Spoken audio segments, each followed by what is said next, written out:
Hello folks, welcome to the Edupedia world and I am Abhinay Gupta. Today again we'll continue with the topic, the appointment and qualification of directors.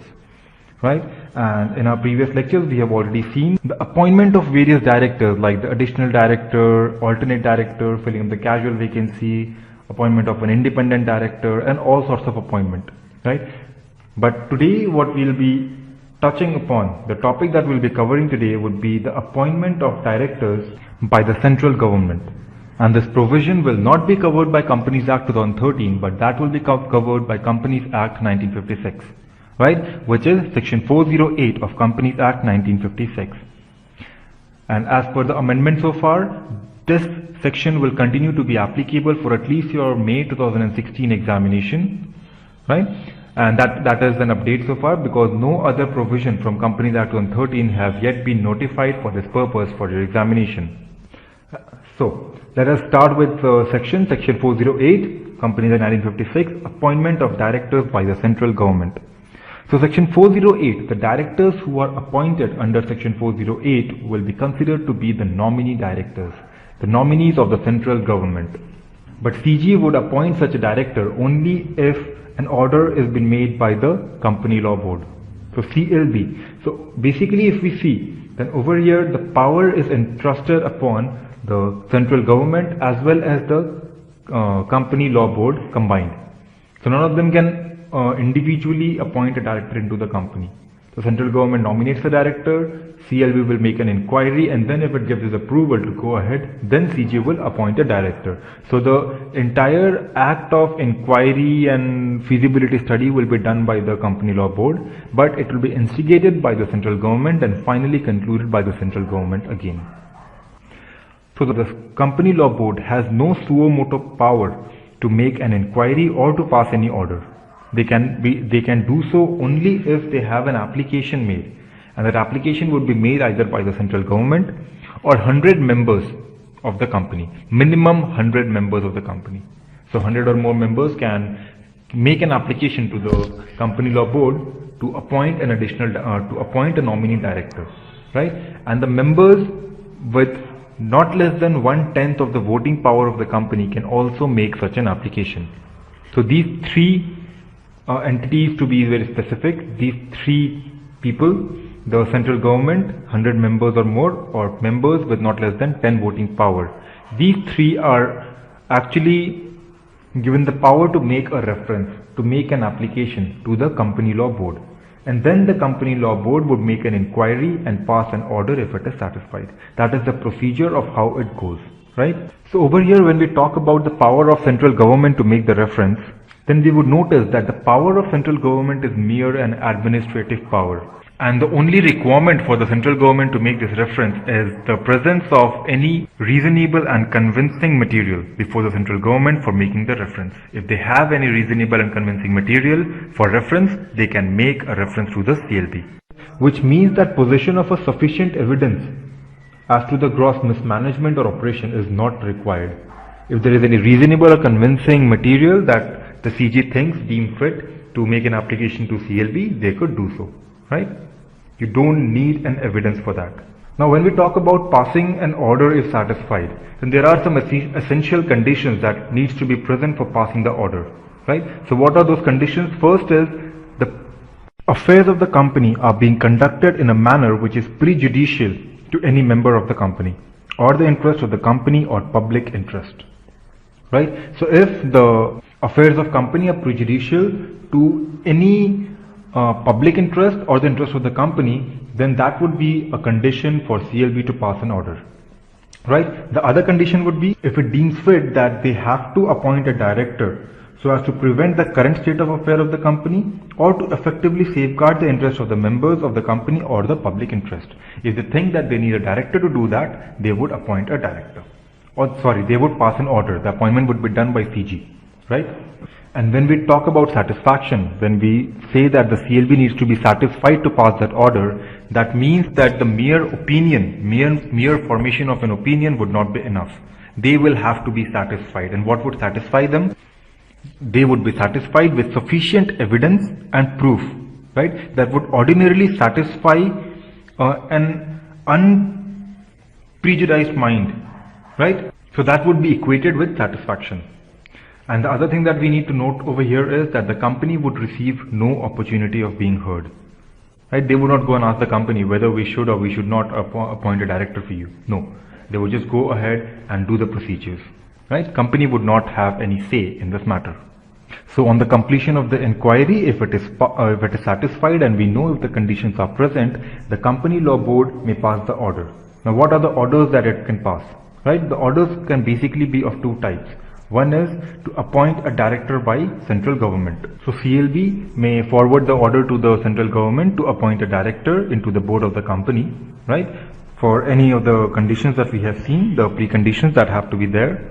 And this director would be appointed, this nominee director would be appointed for a maximum period of 3 years, right? And the period would actually be specified by the CLB when it gives its order. Whether they want a director for 1 year, for 2 years, or for 3 years, that is the max. Right? And this director can again be reappointed, right?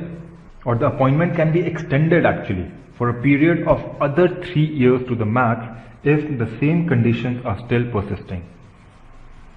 Because if the central government and CLB are of the opinion that even in the 3 years period nothing much has changed, but still they see an option, they see the progress and they can assume that yeah, something more will change if we give them some more time. So maximum 3 years period more can be awarded.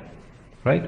And the second thing is, if they don't want CG to appoint the director, they would also order an appointment by means of proportional representation. We have already had an entire lecture dedicated to this point, the proportional representation, and we have seen how proportional representation takes place. And what is the purpose of proportional representation? So that the interest of the minority, the sufficient significant minority, is also saved.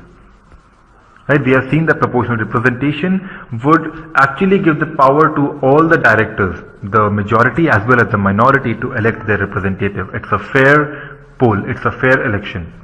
Right? And we have seen the two various methods already in detail, that is the STV and the cumulative voting. Right? But we know that proportional representation can be made only if it is provided in the article of the company. So if it is provided in the article of the company, it is very easy to do that, and if it is not provided, we will first have to pass a resolution to amend the article. So once the article is amended, they could step forward with proportional representation. But we also know that proportional representation would need a significant amount of time to be conducted.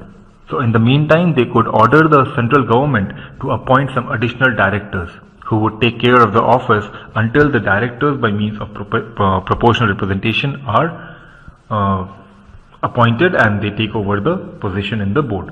So until that is done, CG would appoint some additional director to take their position and discharge their duties. Now we would look at the provisions that are applicable to the nominee directors, or to say the status of nominee director. So nominee directors would not be included in the total number of directors. Hence, if they are not included in total number of directors, they will not also be rotational directors. So they can be removed by the central government only. Right? And they can also be maintained. Their work will be supervised by the central government. Right? They would have to report to the central government. The entire monitoring will be done by the central government. Right? And last but not the least, that central government would fill up the casual vacancy that occurs in the place of a nominee director. So when office of a nominee director stands vacant due to a casual vacancy, the power will not be given to the board to fill up the casual vacancy. It would stand with the central government only. And when we have seen that during proportional representation, since that procedure takes time, so during that procedure, CG would appoint some additional director to take over the board, to be a part of the board, not take over, to be a part of the board and take over and discharge the duties that would be discharged by those directors that will be appointed by proportional representation. So there is one more provision for the same, that when these additional directors are appointed, the board cannot make any change in the board of directors. Right, until and so far as these additional directors are in office. But still, if there is any situation where there is very much necessity that arises, a necessity arises that you need to have some change in the board of directors, you would need the approval of the CLB.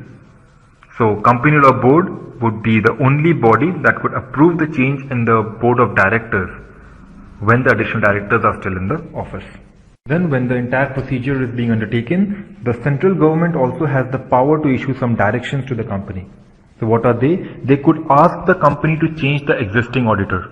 They would ask the company to retire the existing auditor, to remove the existing auditor, and then appoint the other auditor, a new auditor in his place, in their place, right? The second thing is they would also require the company to alter their article as per the requirement of CG. The CG would require some provisions to be included in the article, and that would be done and followed. And CG could also provide for some other directions as it deems fit from time to time, right? And these directions would automatically come into effect when the company follows the provision, when they complete the provision of alteration. They would need no further approval, or they do not need any further formalities to be done. If there is something to be amended in the article, then amendment of the same would be the compliance of the provisions. If the auditor needs to be changed, then removal and then appointment of the new auditor would be sufficient compliance of the provision. They do not need to have any further approval or any other procedures to be followed. Now in this section 408, there is one more thing that we need to understand. Right, we have already covered the provisions of this section, but there is one thing that we need to understand, which is that the central government does not take over the management. Right, they don't have an overriding power. The additional directors that are appointed by the central government, or the nominee directors appointed by the central government, they don't have an overriding power. Right, we need to understand that the board of directors of the company are still operational. They will perform their functions and duties as they used to do. We only have some additional directors in the board. We have a nominee director who can put a check, right, and who will just report to the central government. They will not take over the management. The central government will not interfere as to the day-to-day management of the company. Right, that is an important point that you need to understand and realize over here. Right. Now we move on to the next section, that is section 161 subsection 3, which deals with the appointment of directors by the third party. So far we have seen all the provisions of appointment of alternate director, additional director, independent director, filling of casual vacancy, and appointment of director by company law board and the central government. Now we will see the last part of appointment, that is appointment of a director by third party.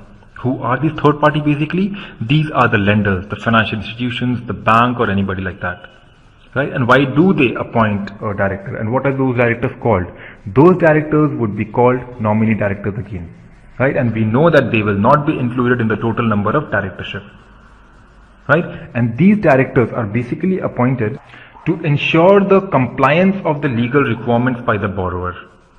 Because when the borrower has taken loan or taken any financial assistance from the financial institution or the bank, there has been a contract, there have been an agreement, right? And this nominee director would stay in the company when the loan is actually very big to see that the compliance of the legal requirements by the borrower are being done from time to time. So the nominee directors are the watchdog, right? They are watchdog of the financial institution to safeguard their funds in the assisted company. So actually the directors are appointed by the board of directors itself, but they are being appointed on the nominations filed by the financial institution or the bank. They would file the nomination of few directors, and among them the board of directors will have to elect somebody to be a nominee director of that financial institution or the bank.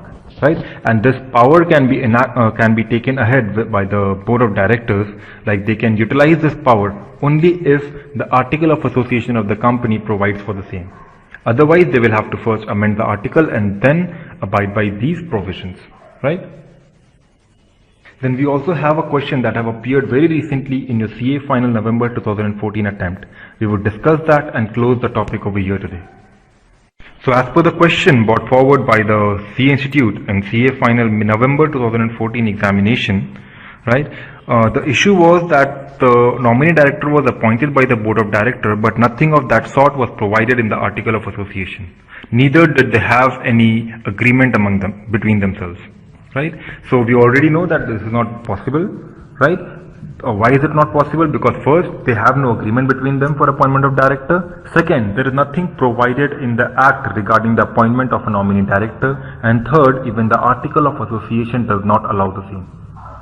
So all the three conditions are against, and hence you will not be allowed to attend the appoint the nominee director. And if you have done so, then that would be invalid, right? So that will not be valid, and the director will have to be removed. So that will be all about this topic today. We have covered two sections. Right, that is section 408 of Companies Act 1956 about the appointment of director by the central government and the CLB, And then we have covered section 161 subsection 3, the appointment of directors by the third party. We have also discussed the questions over there, and that will be all for the day today. Right? Stay tuned for the next lecture and the continuing topic.